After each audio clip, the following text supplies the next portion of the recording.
part, we turns out there's a guy named Paul that may have something to do with Gilden's murder by an elephant. And then, so we follow. It turns out he works in a boat workshop. So we found this workshop. Found some interesting evidence, like threats from Mr. Gilden, the victim, and some bloody bandages. But turns out that when we met Paul, turns out that he is a she. So, and by assumption, she only justices herself as a man because she's trying to get the same privilege as a man would, I guess, back in the 1800s. So, yeah, there you go. So, go ahead and see what else we can get. Your fellow mariners have a strange way of showing Oh hospitality. yeah, and then we just got attacked. They were but, not my friends. Are you sure? I would rather risk my neck for someone who's at least honest and thankful. Perhaps then don't enter someone's life and be so judgmental, pretending you're better than they are. Then give me your perspective and allow me to see through your eyes.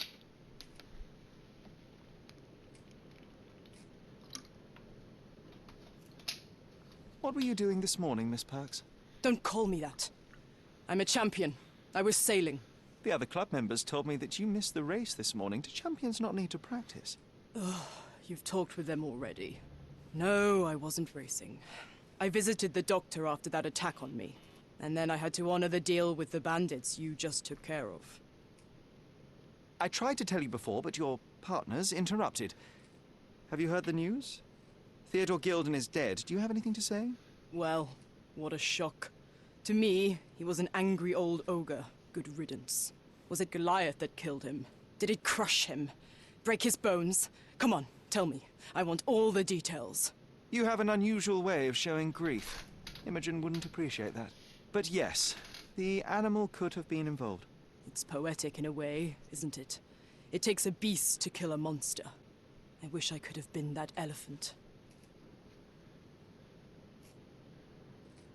This business of yours, you should be more careful. Ruining your life at such a young age is ridiculous. I am careful.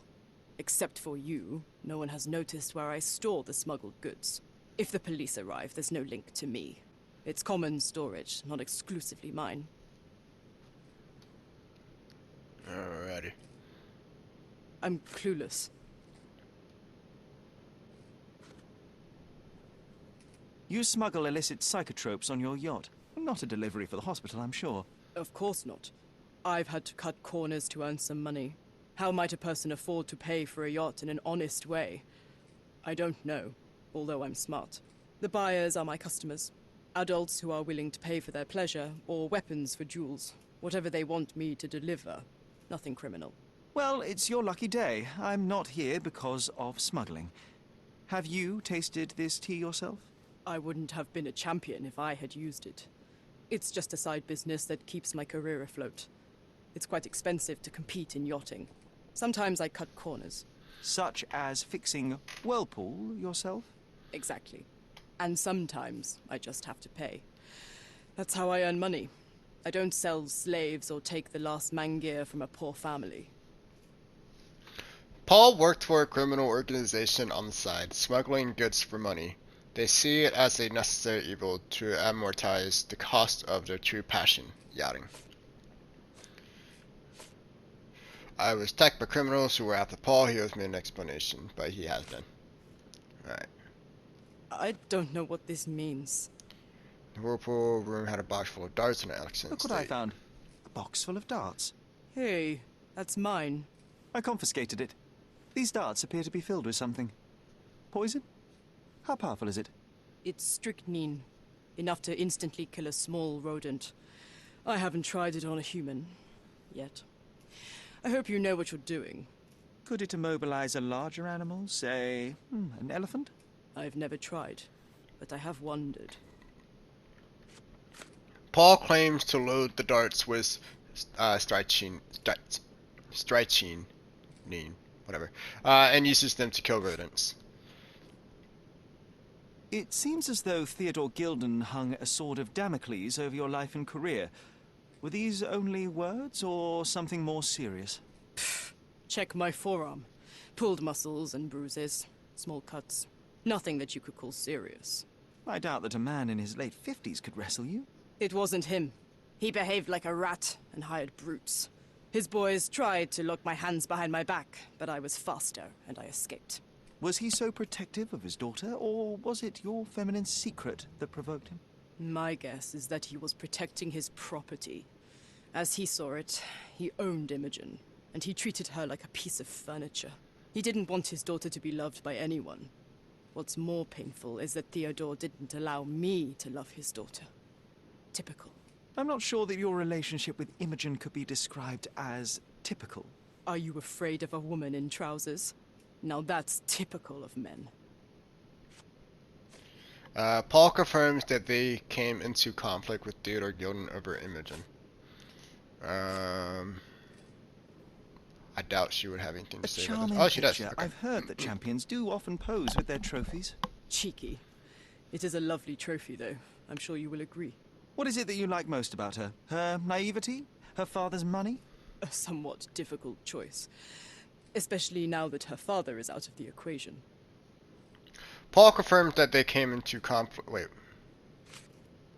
There we go. Okay, nothing new to say. Imogen doesn't strike me as an industrious young lady, so I find it strange that she was busy packing up all her belongings when Mr. Gilden died. That's some favorable wind in your sails, isn't it? Is it so suspicious that a couple might embark on a trip? I wanted to thank her, so we planned to go traveling. A Theodore-free place, without elephants. The timing of it is suspicious, however. Your lady friend becomes an orphan and heir, and there's a planned trip directly afterwards. An improvised romantic dinner will never please a spoilt girl. A planned voyage might. It's not spur of the moment. Paul said they wanted to leave Cordona to escape from Theodore's influence. That has nothing to do. Imagine considered. I don't think. What can you tell Okay. me about the elephant? He's smarter than some people here, including his owner. Although I feel he could be dangerous, no matter how much he's fed. Why is that? Have you ever seen Goliath attack anyone? Well, not exactly. But I saw it, abusing some poor tree during one of its walks with Theodore. The expression on that old ninny's face was priceless. But it wasn't funny to look at. Believe me, it was frightening. Paul seems cold and stubborn, but ultimately cooperative. Yeah, that's true.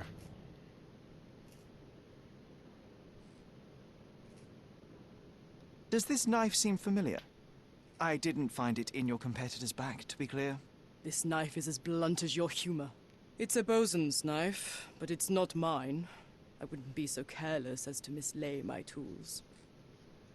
Paul told me the knife does not belong to them. Apparently, they are careful with their tools and would never mislay one. Apparently. Again, testimony. She said she wanted to provide more answers. She rushed downstairs. Almost human scream.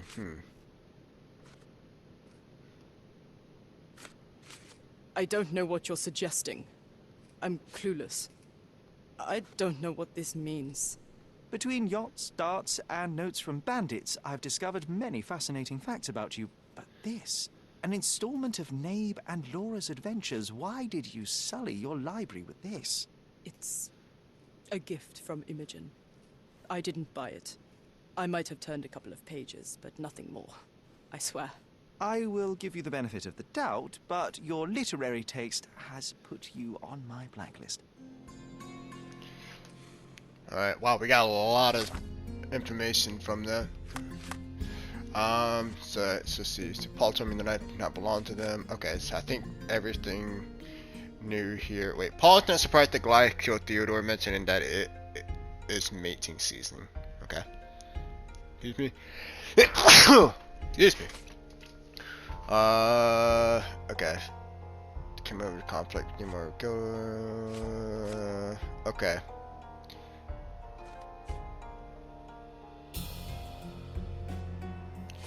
Alright. Just go ahead and go to the Mind Palace. So, see. Theodore threatened Paul. Theodore Gilden threatened an end to Paul Perk's acting career if the relationship with Imogen continued. Paul's elbow is swollen and has fresh bruise. Theodore attacked Paul. Theodore hired Gilden's goon to attack Paul's Perk to escape with only minor injury. Let's see if this has anything. Nope. Alright. There we go. Theodore attempted to destroy Paul. Theodore Gilden was highly motivated to destroy Paul's career and well-being, even going so far as to hire criminals. Okay, let's go back to the clues. Oh, there we go. Paul may have fallen on the shed. Paul's elbow injury may have sustained by falling on Theodore Gilden's shed. Okay. And yeah, they two don't have anything to do with each other. Okay. Alright, so now we know that there's another person to witness who is injured and does know it's a sailor's knife. Though Paul does know yachting. I don't know. Interesting. Theodore attempted to destroy Paul. Theodore and Paul was at each other's throat, and Goliath may have killed Theodore. As far as we know. Interesting. Alright, let's go ahead and see what John's diary says. How does Sherry always know exactly what to do to get the answer? There are so many variables. Incredible. I must say, this was quite impressive. The impressive encounter. I think Sherry invented a couple new tricks. Alright. Too ordinary a room for a champion. There's no incentive to put in any effort. Alright, so I think we came here and know what to do. So now we gotta, now we should need go over the evidence and see what we need to do next. Oh yeah, you know what? Let's go back to Emo again and see where, and ask her about a couple of stuff and things. Put it there, and there we go. All right.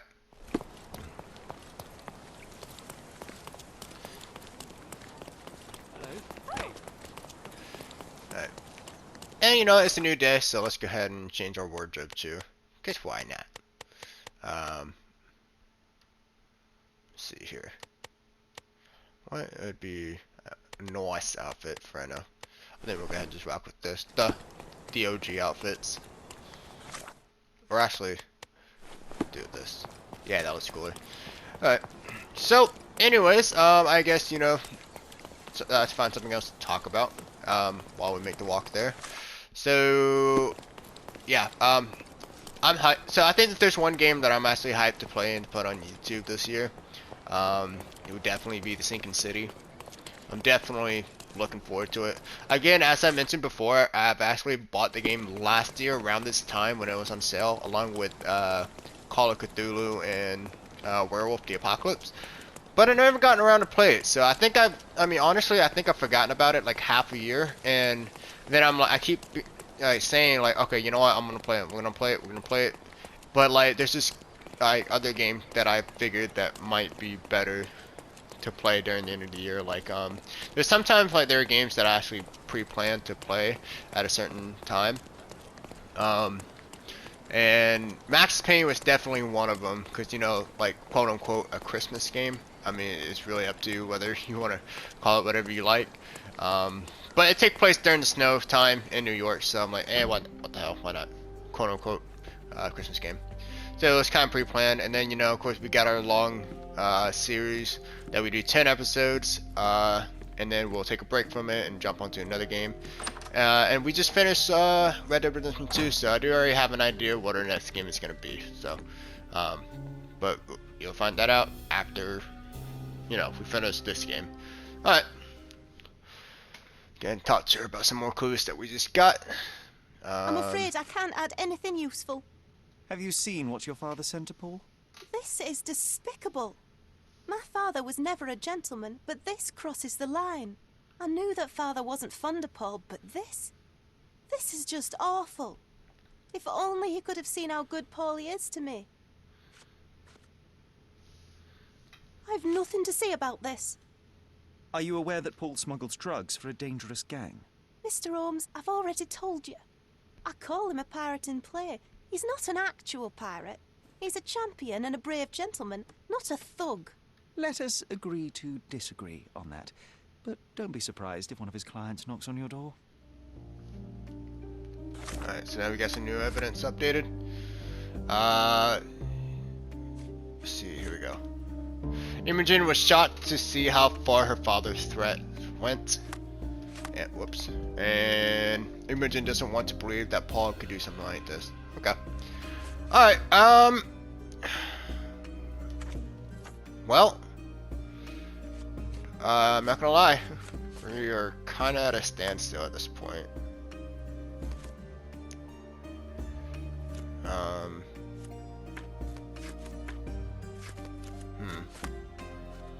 Alright, so I guess I'm gonna have to try to follow the evidence. So, this thing is still glowing up, red. So, Imogen described how the elephant killed Theodore Gilden. She heard Goliath screaming from her window. She could only see it. So she rushed downstairs, threw some stones at it, and the animal escaped, letting out a horrific, almost human scream. She ran back inside and hid her room. She's shaking her almost 5 answers. Okay. I mean, I'm thinking right now what this thing is saying is that, like, the thing is telling me is that, like, you know, there's more evidence to collect, and that I need to actually... She packed as much as she could carry.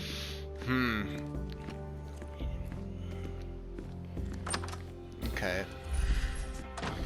So from here on, we guess we kind of need to start thinking about what to do next. Oh yeah, we haven't gotten in here yet. Shoot.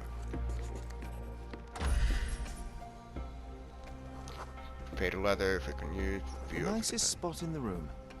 Mr. Gilden spent hours of his life right here. Staring at an elephant's backside. What a wonderful life. Quite the spectrum.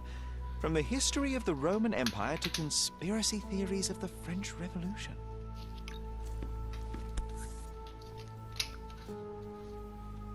Mother. It's nice to see her young and smiling. Oh, hey Mom! From before Mycroft was born, our family loves to prod at the past. Holmes's desire to rake up the past is hereditary.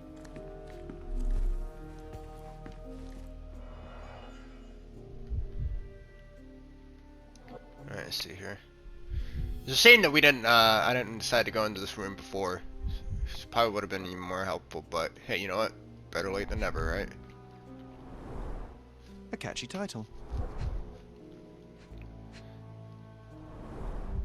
What's so special about this place? Another elephant?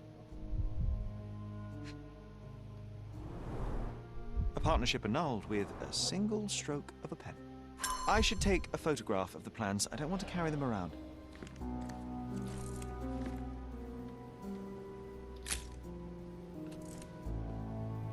There we go. Alright. What else do we have in here? Okay, I see the next two. Ugh. Yeah. A relatively functional choice to replace the finger.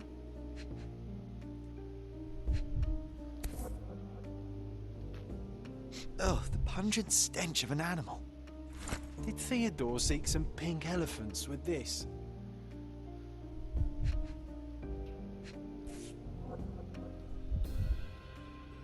I think Miss Gilden has barely matured.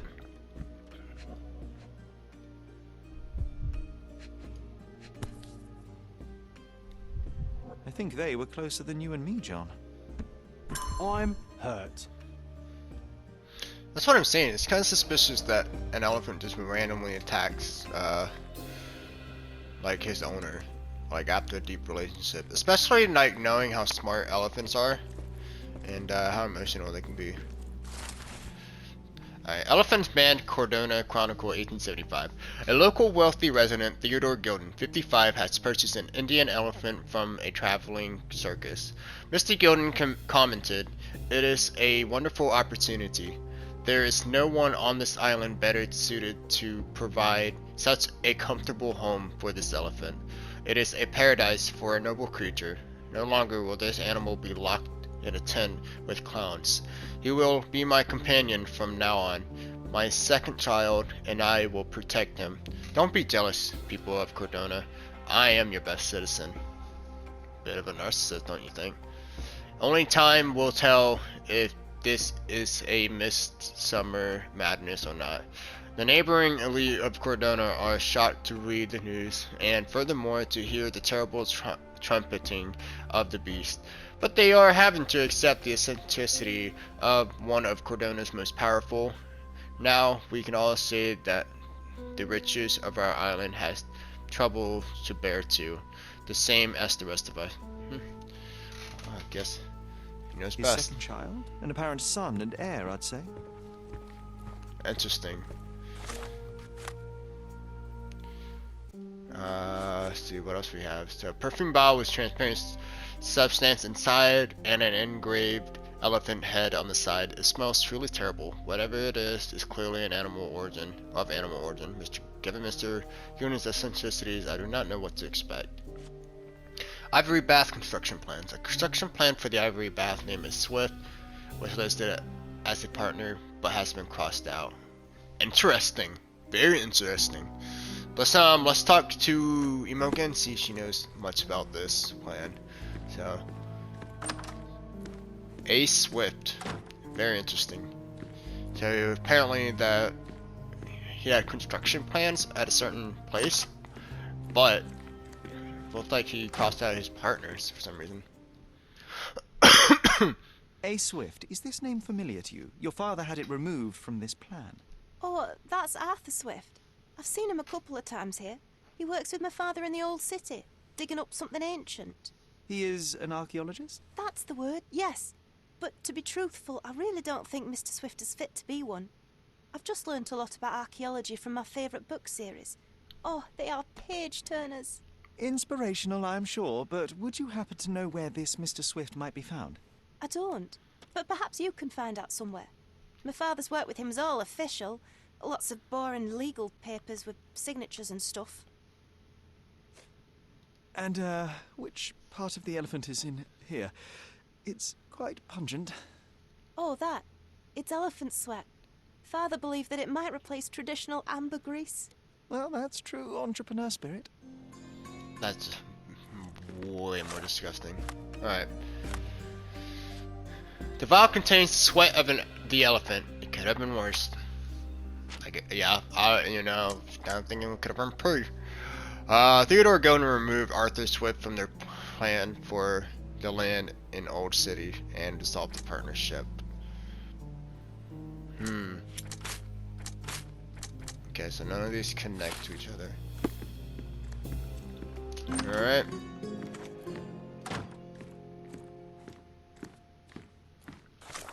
So I guess to see. Welcome to it, but that she doesn't know anything, but partnership is involved in a lot of paperwork. Alright, so right now we should go look up, I don't know. I don't want to say library, but let's see. I don't think,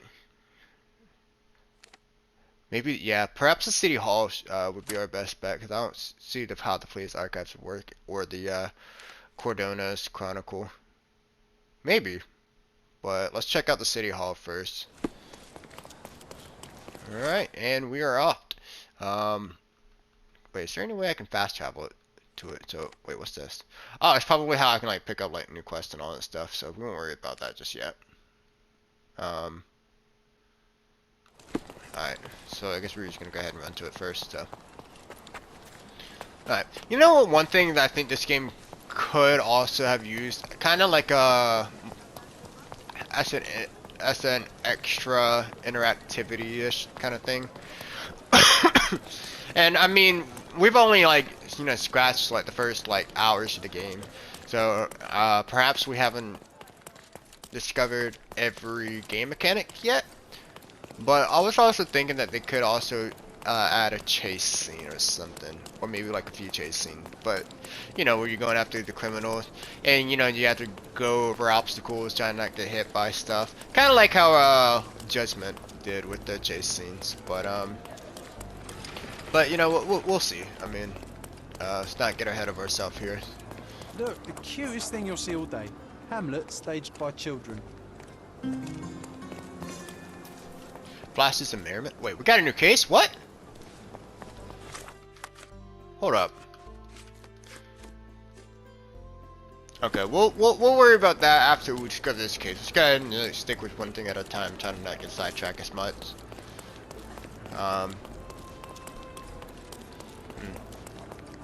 Clothing trader. Ooh, Take a speaking look. of being Try sidetracked. it on. The finest clothes for the finest citizens. You literally sell the same thing that every other clothing trader wears. Fair enough, I guess. Of Let's course. continue. Think it over. Take your time. Alright.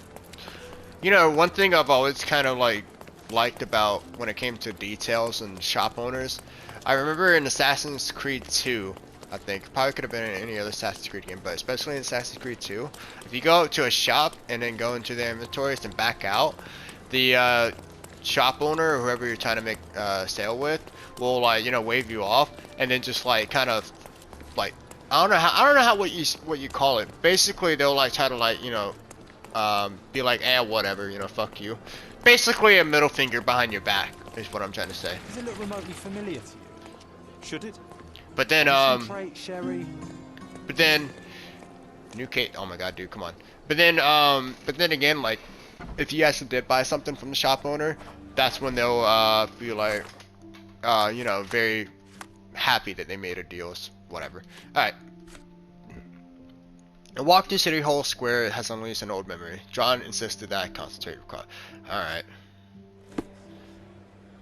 Alright, let's go ahead and do this. So, I guess since we're, where we're supposed to be. Are you lost? Not at all. I'm right where I need to be. I'm Sherlock Holmes. Ursula Oni, the chief archivist. How can I help you exactly? I need to take a look at the history of Cordona and its islanders to retrieve some, hopefully, useful information. Your brother Mycroft told me that you were direct, and now that we've met, I can see that is true. Someone in our family has to balance the evasive nature of my brother. Well, may I use the city archives? You may, of course, but in return, perhaps dinner? That's a high price to pay for looking at your archives. I was teasing you. Pay no attention to me. Okay. Interesting. Well, I was trying to walk out, then the cutscene just dragged me back in, so. I was totally expecting that same cutscene to.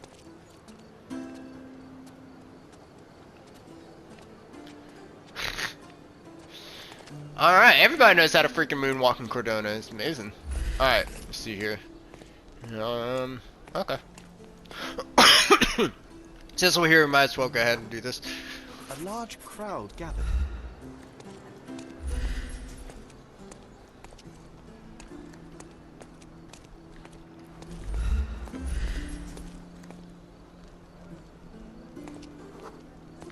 I was here, young and passionate about the truth. Mycroft stood close to me. He was keen on my attending every official event, that I might prepare myself for the Crown service. Lucky for you, that was the last time he did it. There was a stage here, a tribune.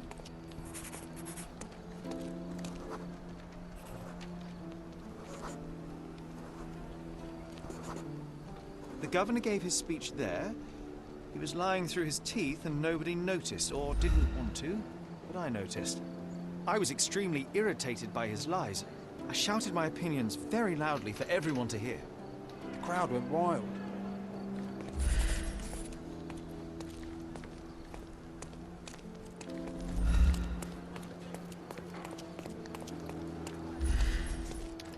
Let's see if there's anything else that could have happened back here. A contest for the guests of Cordona. Find hidden treasure.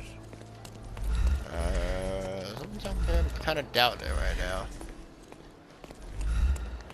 Maybe there's something back here that could help me jolly my memories.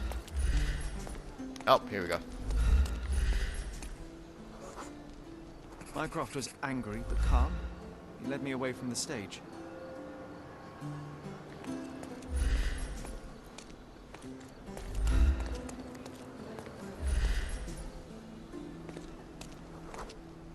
He told me that I should keep my mouth shut, that silence is golden. I couldn't stand for that. Behold, Sherlock Holmes's famous adherence to justice was born here. That was literally weird how it's just... Alright, I'm gonna head out. Alright, let's go ahead and see if I'm at the right place and check out this check out about the Ivory bathhouse or bath, whatever it's supposed to be. See if I get it right. So there are no records about my mother's death, but I do recall family. Oh yeah, I've already... Oh, okay, I'm at the wrong thing. Here we go. Alright.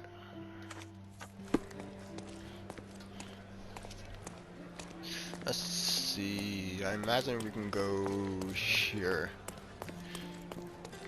No? I'm trying to find the room where we can like gather stuff together to see if we can learn about stuff and things. Oh, here we go. Alright. The construction plan for the Ivory bath. The name Ace Swift was listed as a partner but has been crossed out. So it seems like to me that would be under businesses. Maybe. Oh shit. Businesses. Construction plan made, let's see. Period. Well, it's not saying anything here, so 3. I guess occupation, and then let's say here on the old city. No information on selected it. Okay. Then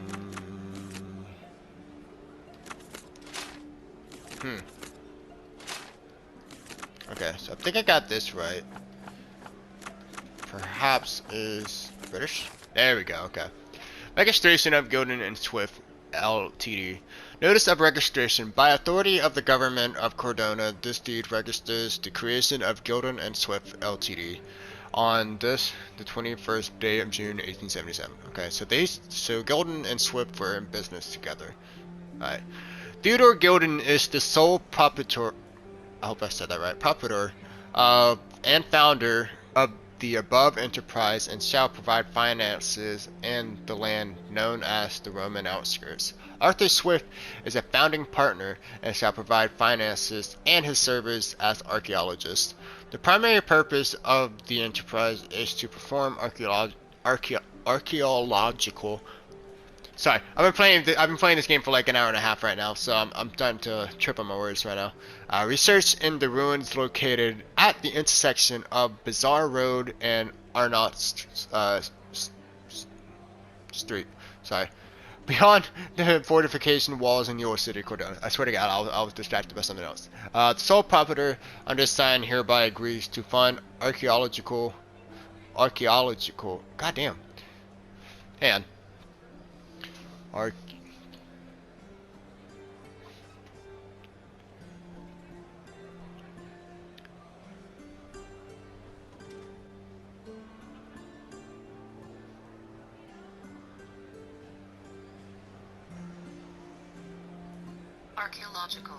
archaeological research in exchange for ownership, and any uncovered items of historical value. The founding partner undersigned hereby waives all finder rights and ownerships of item uncovered in the archaeological dig in exchange for the exclusive right to publication of all academic finding thereof. Signed, Mr. Theodore Gildan and Mr. Arthur Swift. There we go. With your love for archives, you would have made the perfect bureaucrat. Yeah, well, I definitely wouldn't have made the perfect speechwriters. in my thing. And tomorrow we have Skyrim, which means I'm gonna have to do some more reading and out loud and stuff like that. Which, I mean, to be honest, I mean, not only that, I feel like I'm getting a little bit better at it, but because I'm used to like reading in my head, but you know, like now it's like you have to move your mouth around and I go. But hey, it makes my speech sound a lot better. So, all right, well, this is definitely gonna be the last episode for this week of Sherlock Holmes, but we'll definitely catch back up on it on Monday. That was interesting how he went up the stairs. It looked like he's almost like sitting in on an air chair. Anyways, but yeah, I guess you know what, I can make a first week impression so far, and you know what? If this seems like your kind of game, like doing detective work and actually like using your brain on stuff, check this game out. Or if you enjoy LA Noire, check this game out. If you haven't watched any other of my videos, just be aware that this is a lower budgeted game, which personally I have no problem with. As long as the game is good, then the game is good, you know. But you're gonna find some weird things, like how like sometimes people can just move, like moonwalk and stuff like that, and Sherlock is also guilty of it, but it's fine. I'm enjoying the story though. It's hella interesting. But anyways, I'm gonna go ahead and leave it at that. And yeah, man, I can't wait for Skyrim.